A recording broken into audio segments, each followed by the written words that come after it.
Tirupati tender అనేది. ఎందుకంటే ఒకసారి చెప్పాలి, చాలా మంది అనుకుంటారు ఏదో ధూళిపాల నరేంద్ర ఎమ్మెల్యేగా ఉన్నాడు, గవర్నమెంట్ వచ్చింది, టెండర్ వచ్చిందని అనుకుంటారేమో, కానీ అది కాదు.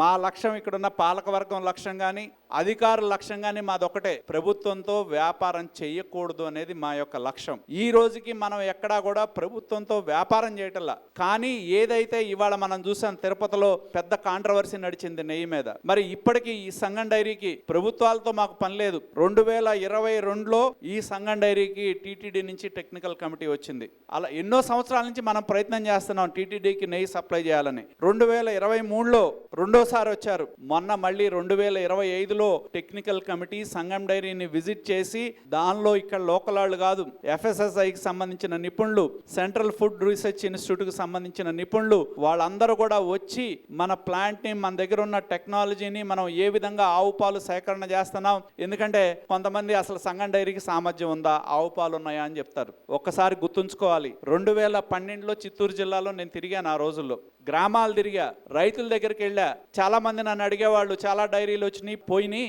అసలు మీ పరిస్థితి ఏంటి, మీరు డబ్బులు ఇవ్వకపోతే ఏంటంటే, బాబు మాది రైతుల డైరీ, మీలాంటి వాళ్ళే మాకు భాగస్వాములు, మమ్మల్ని నమ్మండి, నమ్మి పాలు పోయండి, మీ నమ్మకాన్ని మేము నిలబెట్టుకుంటామంటే 2012లో మనం మొదలు పెడితే, మొన్నే నేను అనంతపురంలో రివ్యూ చేయడం జరిగింది. అనంతపూర్ నుంచి 75,000 నుంచి 80,000 లీటర్ల పాల సేకరణ చేస్తున్నాం. కడప జిల్లాలో మనం 40,000 నుంచి 45,000 లీటర్ల పాల సేకరణ చేస్తున్నాం. చిత్తూరు జిల్లాలో మనం 3,30,000 లీటర్ల దాకా పాల సేకరణ చేస్తున్నాం. దీనిలో మనం దాదాపు 5 లక్షల లీటర్ల ఆవు పాలని ప్రతిరోజు మనం సేకరిస్తా ఉన్నాం. కాబట్టి మనం ఎక్కడికి వెళ్ళినా, గుంటూరు సంగం డైరీ అంటే గుంటూరు డైరీ కాదు ఇది. ఇవాళ గుంటూరు జిల్లా దాటి మనం జిల్లాల మీదుగా మనం ప్రయాణం సాగిస్తా ఉన్నాం. భవిష్యత్తులో రాష్ట్రాల సరిహద్దులు కూడా మేము దాడతామని చెప్పి నేను తెలియజేస్తా ఉన్నా. మాకేమీ సరిహద్దులు లేవు. ఎక్కడున్నా, ఈ ఊళ్ళో ఉన్న పాడిరైతే ఆ ఊళ్ళో ఉన్న పాడిరైతే, ఇక్కడ ఏ విధమైన సర్వీసులు ఇస్తున్నామో అక్కడ అదే విధమైన సర్వీసులు ఇస్తాం. అక్కడ ఏ విధంగా అయితే మనం అన్ని రకాలుగా సదుపాయాలు కల్పిస్తున్నాము, ప్రతి చోట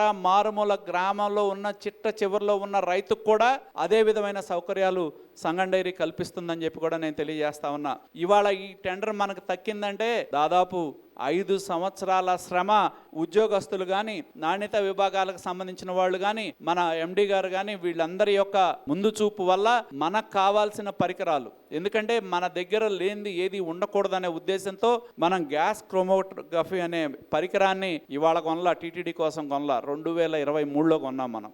ఎందుకంటే మార్కెట్లో కల్తీ నెయ్యి, కల్తీకి సంబంధించిన అంశాలు వస్తున్నాయి. కాబట్టి సంగం డైరీ యొక్క నాణ్యత గ్రామ స్థాయి నుండి పరిశీలించేదానికి మనం ఎక్విప్మెంట్ కొన్నాం. కాబట్టి ఖరీదైన ఎక్విప్మెంట్ అయినా ముందు చూపుతో మనం కొనుగోలు చేశాం. కాబట్టి మీరు చాలా చోట్ల మనం చిల్లింగ్ సెంటర్లో చూసుంటారు, ఆవు పాలు, గేదె పాలు ఉన్న చోట మనం సపరేట్గా వాటిని 2 లైన్లు పెట్టాం. ప్రతి చిల్లింగ్ సెంటర్లో కూడా ఎక్కడ ఆవు పాలు, గేదె పాలు కలవ మన దగ్గర, అవి 2 మనం సపరేట్గా చేసుకోవడం జరిగింది. ఎందుకంటే మనకు ఎదురైన అనుభవాలతో, ఎందుకంటే మనకు పాలు తక్కువగా వచ్చిన రోజుల్లో ఆవు పాలు కూడా పాత రోజుల్లో గేదె పాలలో కలిసి పోసేవాళ్ళు. మార్కెట్కి వెళ్ళినప్పుడు మనకి అన్సీజన్ ఆగస్టు నెలలో పాలు తక్కువ వచ్చాయి కాబట్టి కంప్లైంట్లు చాలా ఎక్కువ వచ్చాయి. అప్పుడు మేమందరం కూర్చొని మాట్లాడాం, అసలు పాల సేకరణ నుంచే 2 సపరేట్గా చేయాలని ఆ రోజు నిర్ణయం తీసుకొని, ఎక్కడ మనం ఆవు పాలు వచ్చినా, గేదె పాలు వచ్చినా, మరీ తక్కువ వస్తే 4,000 లీటర్లు, 5,000 లీటర్లు వస్తే నేను చెప్పలేను, కానీ ఎక్కువగా వచ్చే ప్రతి చోట కూడా మనం ఆవు పాలు కానీ, గేదె పాలు కానీ ప్రత్యేక విభాగాలుగా ఏర్పాటు చేసి వాటిని సేకరించి ప్రత్యేక ట్యాంకర్ల ద్వారా తీసుకొచ్చి ప్రత్యేకంగా మనం ఇక్కడ శుద్ధి చేస్తున్నాం. కాబట్టి మనకి ఈరోజు టెండర్ దక్కింది. టెండర్ మనం ఒక్కడమే కాదు, మనతో పాటు మదర్ డైరీ కూడా వేయటం జరిగింది. టెక్నికల్ ఎవాల్యుయేషన్ అయిన తర్వాత ప్రైస్ బ్రిడ్ తెరిచారు. ప్రైస్ బ్రిడ్లో మనకు వచ్చింది ఆ భగవంతుడు, మన 5 సంవత్సరాల శ్రమకి ఆ భగవంతుడు ఇచ్చిన అవకాశం. కాబట్టి సంగం డైరీ అనేది ఇది రైతుల యొక్క నమ్మకంతో ఏర్పడిన డైరీ, భాగస్వామ్యంతో ఏర్పడిన డైరీ తప్పితే ధూళిపాల నరేంద్ర కుమార్ గవర్నమెంట్లో ఉన్నాడు, ధూళిపాల నరేంద్ర కుమార్ పదవి ఇవ్వలేదు కాబట్టి సంగం డైరీ టెండర్ ఇచ్చారని ఎవరన్నా మాట్లాడితే అది వాళ్ళ విఘ్నతకే వదిలేస్తామన్నా. డైరీ మీద కానీ ఎవరైనా కనుక విష ప్రచారాలు చేయాలనుకుంటే ఖచ్చితంగా మేము లీగల్ పరంగా, చట్టబద్ధ పరంగా చర్యలు తీసుకోవడానికి సంగం డైరీ పాలకవర్గం ఎప్పుడూ సిద్ధంగా ఉంటుంది. దయచేసి మీరు ఏదైనా కావాలంటే రండి, సంగం డైరీ గేట్లు ఎప్పుడూ తెరిచుంటాయి, ఎవరైనా రావచ్చు, చూడొచ్చు, మాకేం అభ్యంతరం లేదు. గత ప్రభుత్వంలో కూడా నేను ఆఫీసర్లకు ఒకటే చెప్పా, మీరు ఇంటి తలుపు తట్టి రోనకు రావద్దామంటే మేము రానియం. మీరు మాకు ముందు చెప్పండి, చెప్పు వస్తే సగర్వంగా మా వాళ్ళే మిమ్మల్ని తీసుకొని వెళ్ళి అన్నీ చూపెడతారని చెప్పా. ఈరోజు నేను అదే చెప్తా ఉన్నా, సంగం డైరీకి ఎప్పుడు కూడా ఎవరు రావాలన్నా తలుపులు తెరిసే ఉంటాయి. దగ్గరుండి మీకు మాకు తెలియజేస్తే ఎవరైనా దగ్గరుండి పరిశీలన చేసుకోవచ్చు. సంగం డైరీ మన దగ్గర ఉన్న వ్యవస్థ అద్భుతమైన వ్యవస్థ, బ్రహ్మాండంగా పనిచేసే ఆఫీసర్లు కూడా ఉన్నారు. ఖచ్చితంగా రాబోయే రోజుల్లో మరింత ముందుకు తీసుకువెళ్లే విధంగా పనిచేస్తామని చెప్పి కూడా ఈ వేదిక మీదుగా నేను తెలియజేస్తా ఉన్నా.